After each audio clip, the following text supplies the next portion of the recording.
Et on voit que le pouvoir aujourd'hui en place, pour faire oublier la logique de domination dans laquelle il est caractéristique des totalitarismes, veut voir du complotisme partout.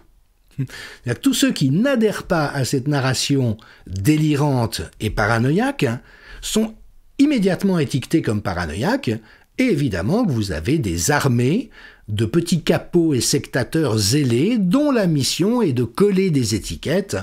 On a vu récemment le lamentable Julien Pain aller dans une librairie d'extrême droite, selon lui, repérer des ouvrages complotistes qui figuraient sur les rayons. Donc on est vraiment dans cette logique inquisitoriale.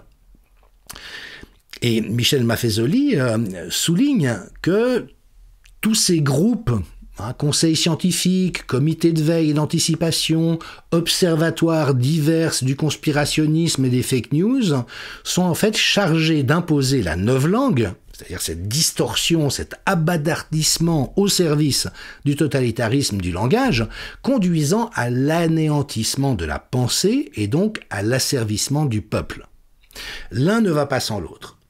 Si vous ne privez pas le peuple des moyens de penser et de comprendre les choses, vous ne pouvez pas l'asservir.